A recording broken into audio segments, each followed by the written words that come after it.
Welcome everyone to today's episode of the Testing Planet News. I'm your host, Simon Tomes, Community Lead here at Ministry of Testing. Now, we are joined today by some wonderful people. We have Elizabeth in Rotterdam. Hi, that's me. Jesse in Coventry. Hello. And Alessandra in New York. Hi, everyone. Okay, folks, well, let's get stuck in. So what we've done is put out some polls to the awesome community, and we want to find out their thoughts around hiring and onboarding. So lots of polls to dive in, lots of data to look at, lots of things to discuss, and some wonderful commentary from the community. So let's dive straight in and look at the first poll. So we asked the community, where do you go to find good testers? And we had 15% of respondents share MOT, Ministry of Testing. 59% of respondents shared they find their good testers from LinkedIn. 14% from recruiters, and 13% have shared something else. And we asked those people to comment. So Elizabeth, I'd love to get your take on this. What was your initial reaction to these results? These wouldn't have been the things that I put in the poll. Was part of my reaction. I think that we have been recruiting at my company a bit in the years that I've been there. We do find some people from LinkedIn. For us, just posting the job description is enough to get really a flood of resumes, posting it on our own site. I'm not fully aware of all of the things that our own internal recruiters do. They probably do things that I'm not privy to. And indeed, if I, in particular, were looking for a good tester, I would probably ask people that I know. Yeah, I get it. We certainly had a few comments coming in from the community about their networks. I think Patrick Lewers sharing, via my network, and Jesper just shared LinkedIn. There you go. Jesse, any further thoughts on these results? Yeah, I found it was quite surprising that LinkedIn was very prominent in the results. Admittedly, I would actually turn to MOT first, to be honest. I wouldn't have thought that LinkedIn would have been such high in the results, but it does prove that testers are clearly in a professional space and they do like networking. So it's a core aspect of our craft. So yeah, I think it was pretty surprising, I must admit. Yeah, absolutely. And Alessandra over in New York, any further thoughts on this particular one? I agree with both of you. I was quite surprised with the LinkedIn being more than 50% there. Like people mostly go there. I usually tap into my network first as well. So I'm part of several different communities of practice. MOT is one of them.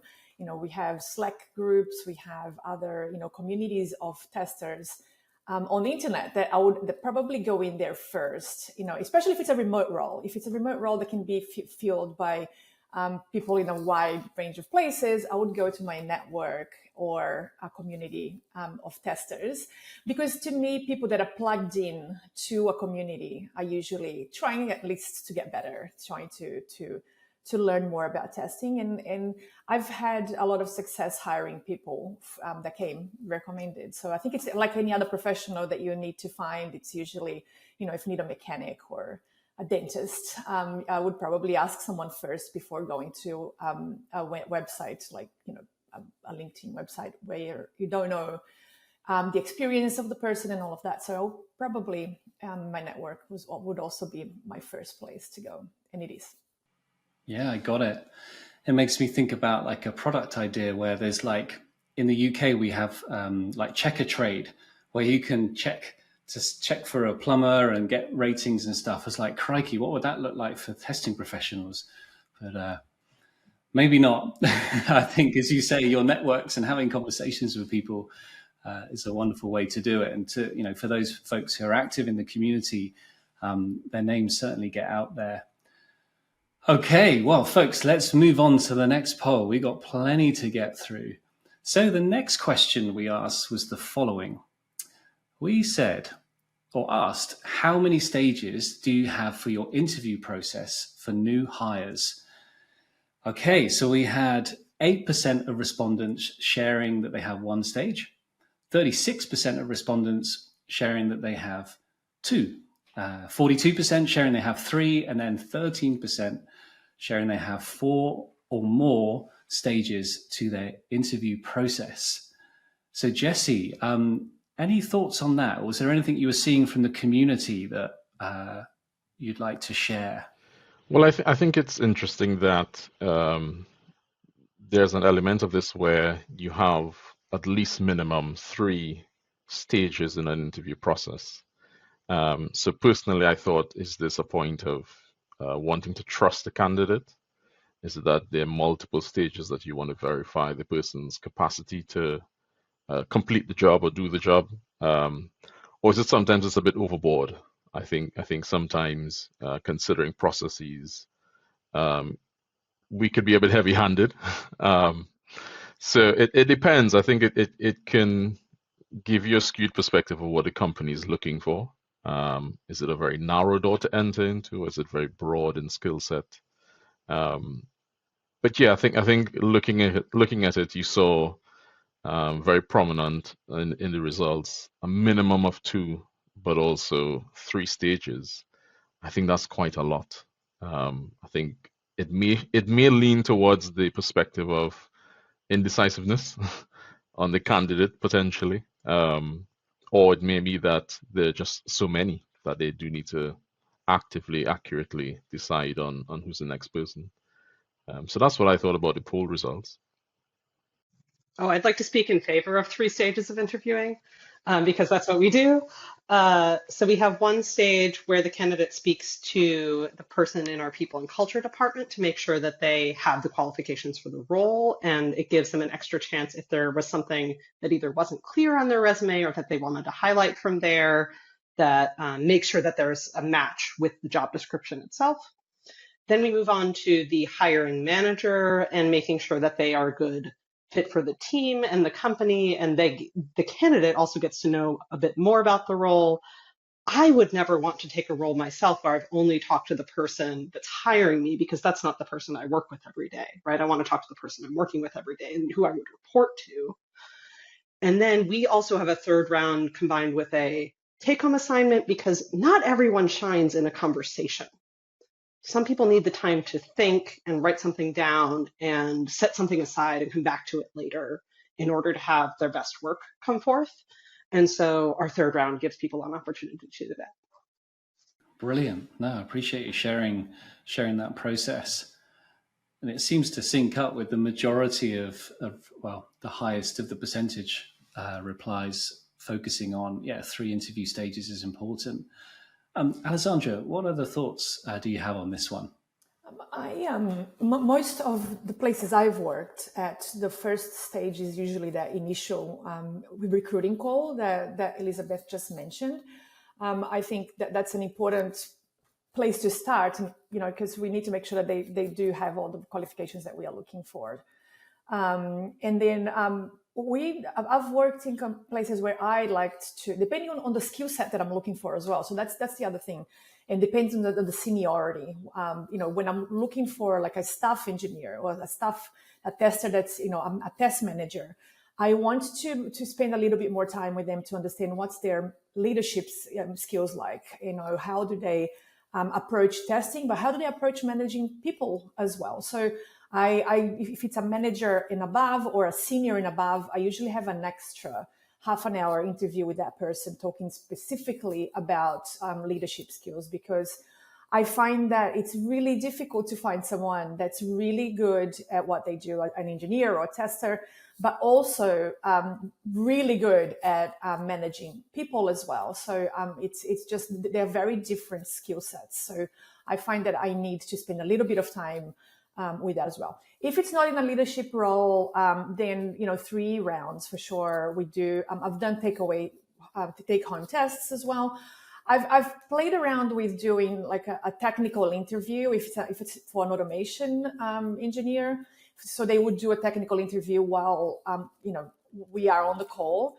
But I just find that puts so much pressure on people that, like you said, Elizabeth, like most people don't shine under those circumstances, no matter how good they are.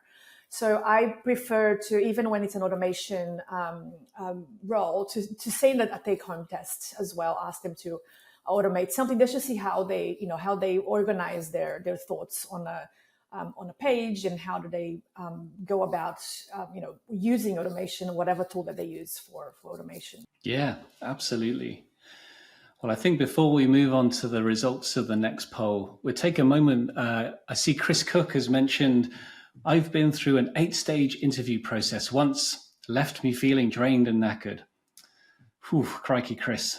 Hope he got that job. Yeah, sounds like a full on. Yeah, we should follow up with Chris and see how they got on. There were a couple of comments about Indeed having an excessive number of rounds, and I think there the balance has shifted from it being a balanced process where both the candidate and the company are evaluating whether this is a good fit and whether this is right for them. And if it's really a lot of interviews, and in particular, if the candidate at that point is not being paid for any of that time, I think that is really a shift in favor of the company.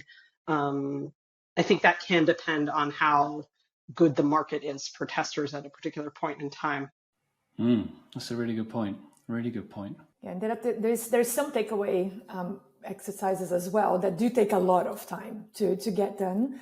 I've been through a round like that before about automation. So they sent me and asked me to automate the search page for their main website, and to write a test plan for it as well. So and on top of that, I had to also write a strategy, like what would we look like in 5 years? And I'm like, I feel here like you might be using some of that stuff in the future too. Like, just, it's free work for you there, right? Yes, so there is some stuff that is super excessive. And I think, we need to take both parties into consideration for sure. You raised a good red flag, which is if you feel like you're doing free work for the company versus it being a sort of fake test assignment. I think that is definitely a red flag for me as a candidate. Indeed. Well, talking of exercises and tests that are given to candidates, that brings us to our next poll. So we asked, as part of the interview process, do you ask software testers to do a test? We had 59% of respondents share yes, and 36% say no, and 5% share something else. And they were able to share some commentary.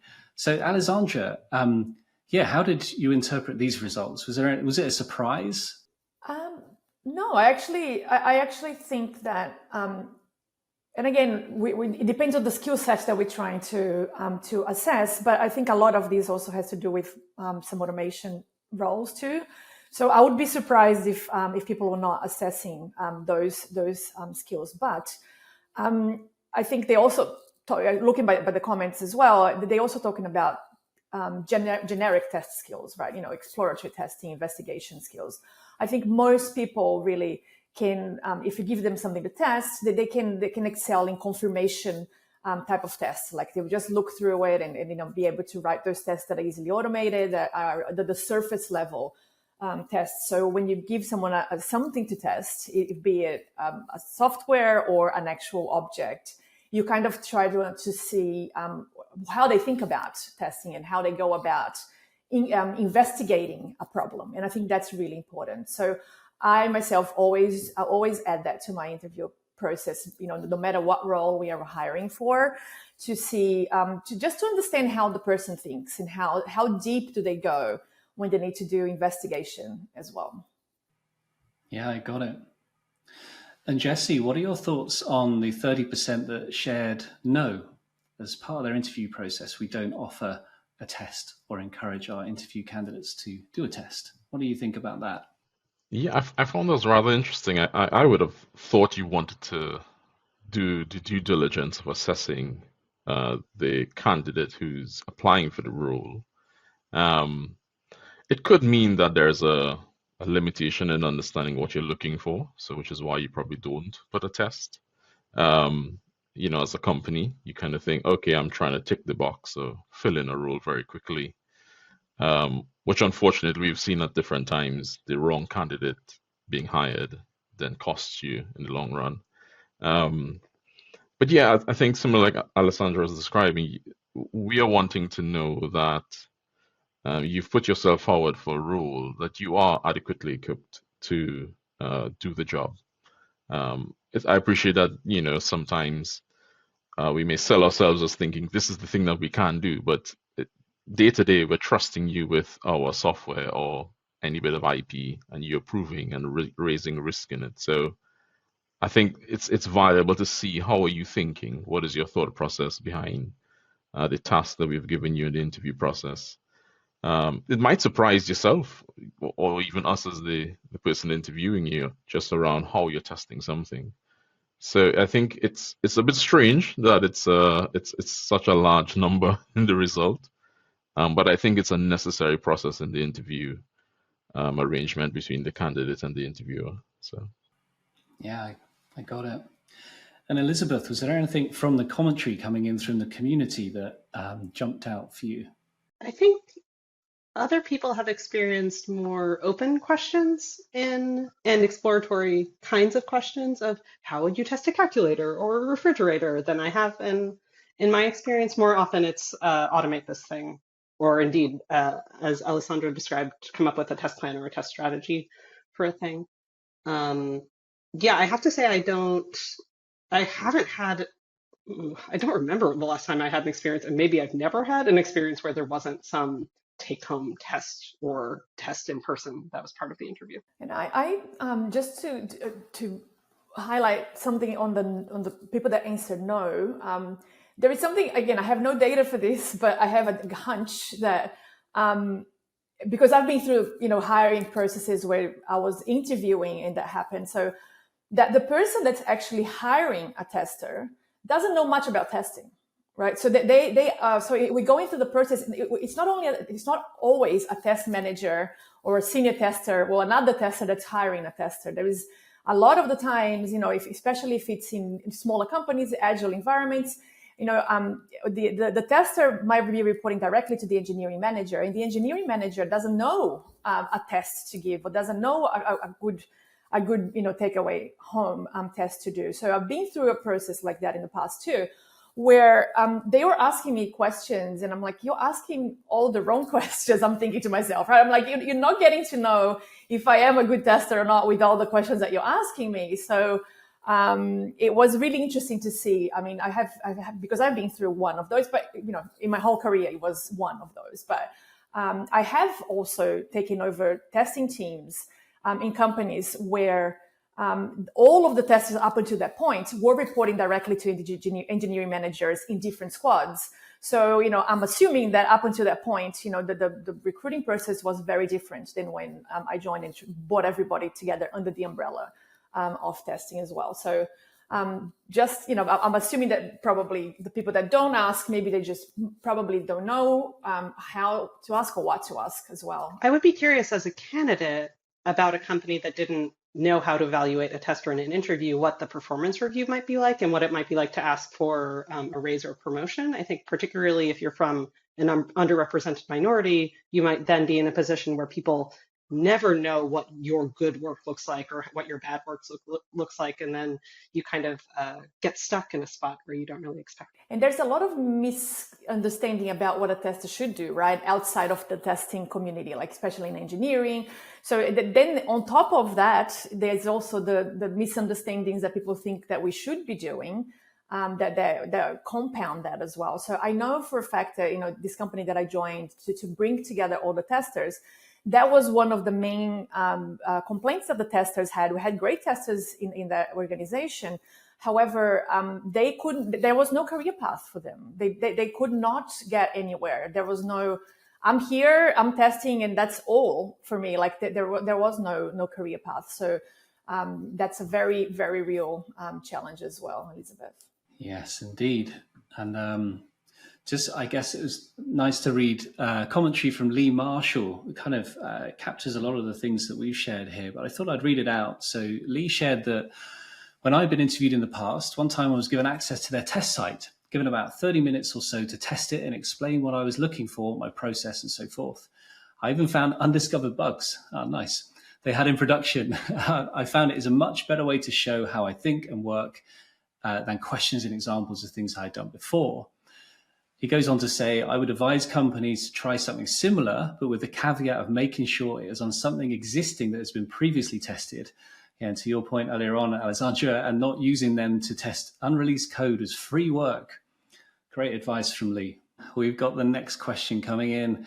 Oh, this one brought a lot of commentary from the community, this question. So here we go. So we asked the community, what's a red flag when hiring a software tester? 29% of people shared lack of experience, 11% shared no qualifications, 41% shared not staying on top of trends, and a good number of folks, 19% of respondents shared something else. Please comment. Elizabeth, what was your take on this one? This again was just a list. The biggest thing that I see when I get people into interviews was not listed here, which is that they needed a job and they just applied for any role and they have no interest in testing at all, for whatever reason. And so, yeah, it kind of falls into no qualifications, but I think it's a little something different than that. I see that much more often where people, the only questions that they ask are, oh, but how do I become a UX designer at your company? How do I become a business analyst at your company?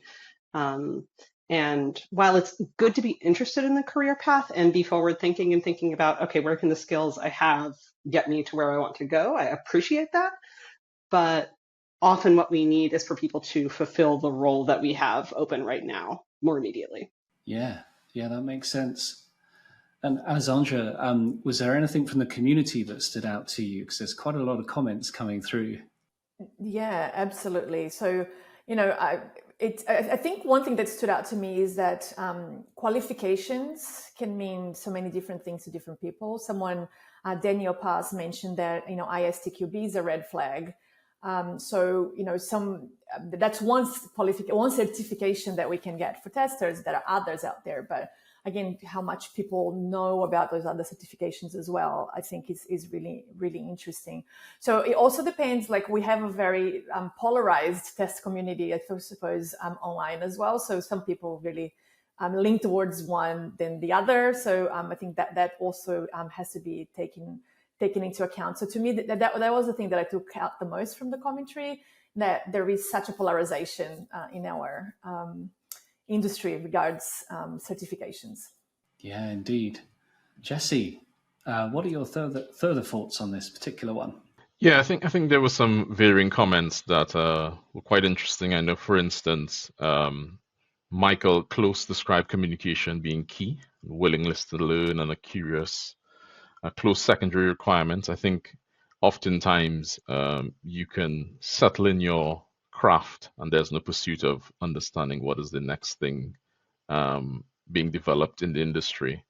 But also you can't communicate with teammates. That is a very core thing that is sometimes missed. How can I describe the testing that I'm doing or revealing the risk to the relevant stakeholders? At the end of the day, we're not testers in isolation. We're coming to test inside of a team. And so if you can't have those points of interaction, engagement, or even, should I say, air quotes, defending a position on something, you can't, you generally cannot function to the best of your ability, I would think. So it's a quality that sometimes is missed. If that's just not lacking in someone, I think that's often a red flag. To the point of the qualifications, I would comment as well. I've had a personal experience of interviewing someone, and unfortunately, they weren't truthful on their qualification. So it kind of shows sometimes out of, like Elizabeth describing, I just won't apply for a job, but I'll just add something on it on my CV or my resume to say, hey, I've done this thing. And I think part of it comes down to you just being genuinely honest where you are in your process, in your career.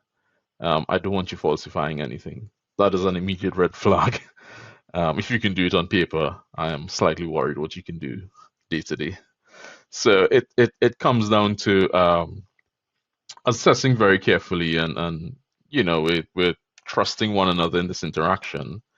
I would hope that there is a bit of honesty happening here. than falsifying something. So I think I would add that in the something else category of the 19%. The thing that I've seen more often than outright lies is things where people list a buzzword on their resume, either to get past a filter or because it's something that the team has worked with before, but they don't have strong personal experience. They wouldn't be able to come in and do it at a senior level, for example. There's a difference between I can write a JavaScript framework for test automation myself, and this was something that my team used. I saw someone else write the test.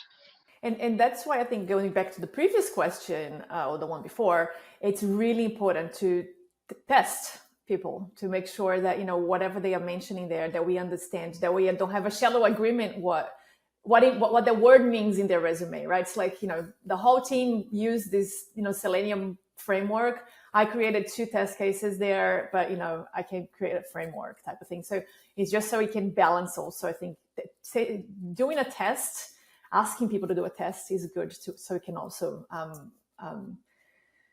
calibrate is the word I was looking for, calibrate expectations on experience as well. And it's not that everyone needs to be at the most senior level. Sometimes what a company can afford is to hire a junior tester. And so to be like, oh, you only wrote 2 tests in the Selenium framework, that's enough for us. We can train you to do the rest. We're glad that you're excited to explore this skill. Right? I don't think that any particular buzzword or level of experience is a deal breaker.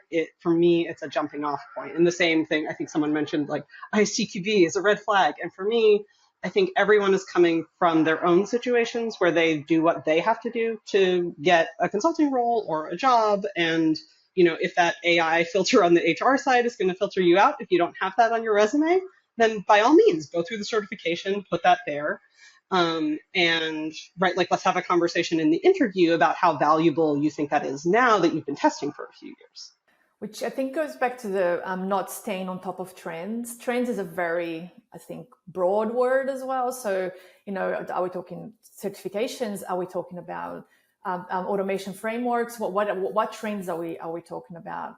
What I tend to find that's a big red flag for me, especially, again, if it's not someone junior, someone that's just started on testing automation, if it's someone that says that he has years of experience, that's the leadership role or senior role, is I usually ask them, have you ever read a book about testing, that made you a better tester, even if it's not a book about testing, but there is so many books that we can read that can make us a better tester, critical thinking, that type of thing. So I always ask them, like, what have you read? What have you, even if it's a blog post that you remember, because to me, it shows a lot of interest in the craft, like Jesse was saying before.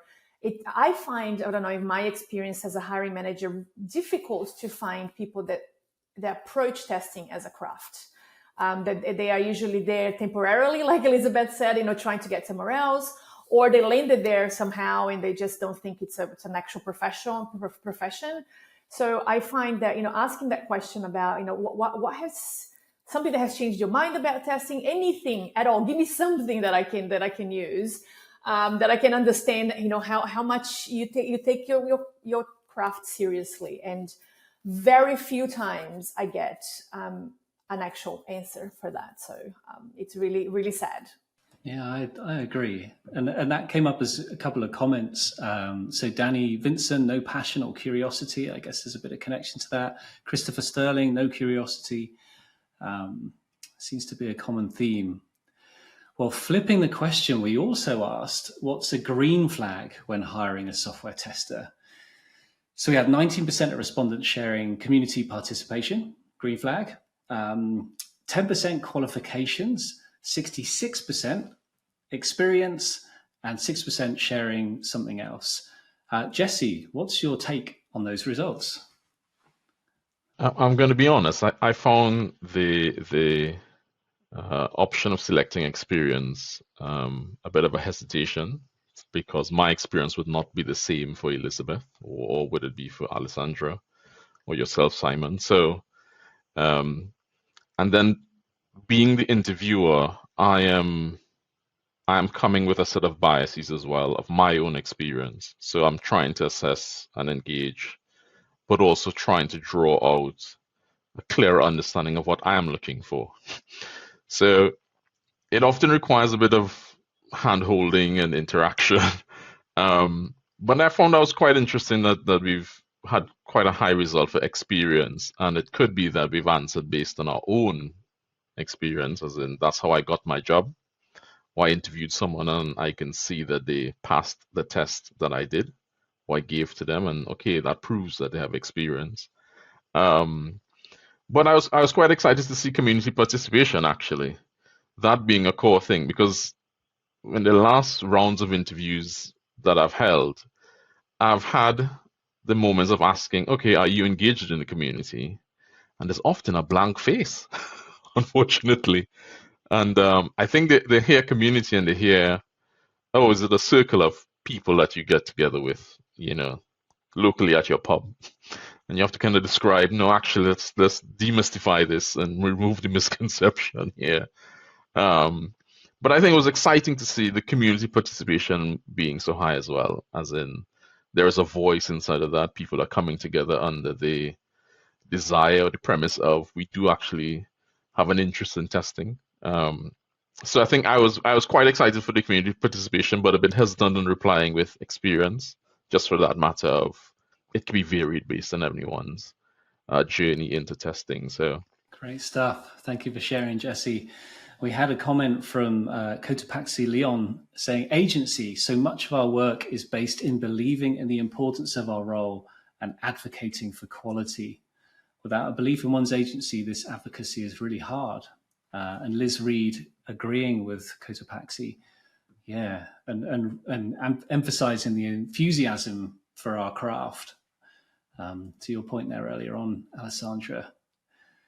So jumping ahead to the next question that we asked the community, we asked, how long is your onboarding process for a new hire? So 33% have shared 1 week, 41% 1 month's worth of onboarding, 22% 3 months, and a small 4% sharing something else. Alessandra, what was your take on those results? I thought, based on my experience, both as someone that has been hired and someone that has hired people in the past, I think 1 month is a good average. I personally feel that to feel really that you belong to a team, that you understand the systems they work in, it takes about 90 days. So 3 months is how long it takes, but I don't think you need to be onboarding a person for that time. So I think in my experience, I try to keep it to a month or less. So the first couple of weeks are more intense, and then the last 2 weeks are less intense, but always providing people, a support, documentation. So I think in the onboarding process, to me as well, has many different levels and facets. People need to learn about the company culture. They need to learn about the systems they're going to be using. They need to learn about the teams they're going to be interacting with. So I try to add all of that to the onboarding process as well. Of course, starting with your own team first for the first week, you get to understand the tools that we use, the people that are in the team, and then start expanding that, that environment that they're going to be working on until that a month happens. So I think a month, answering your question, I think a month, I wasn't very surprised by that. I think that a month is a good number there. And that sounds like you got a wonderful process going on there, Alessandra. Very cool. Elizabeth, any final thoughts on this one? And this will be our final poll for today that we can reflect on. Yeah, for me, there's been a big distance between when are candidates at a point where they have their machine set up and they have all of the meetings on their calendar and they're ready to start pairing on the test automation code with me or someone else, and are they ready to start picking up a story? That can take a couple of weeks, a few weeks, something like that. There's a much longer time, which for the past 3 testers I've onboarded was about 9 months, where I am not involved in their daily questions of their work anymore, where they finally feel like they can answer all of those things and do them independently, to not just pick up a story, but test it, feel like they know that they've covered the risks that they need to, that they understand the system, that they know who to reach out to in Slack for the other teams that they integrate with. Yeah, it's tiresome. Indeed. Well, folks, it is that time for us to wrap up the Testing Planet news for today. So very grateful to our audience for tuning in. Incredible insight shared, reflecting on these results. So thank you to the community for getting involved, for jumping on these polls and sharing your thoughts, clicking some buttons to give us a sense of what's happening out in the community when it comes to hiring, interviewing, and onboarding. Jesse, Elizabeth, and Alessandra, thank you so much. It's been wonderful to share with you all today. And yeah, there's only one more thing to do, is for us to sign off from the Testing Planet News. We'll see you at another episode. Bye for now.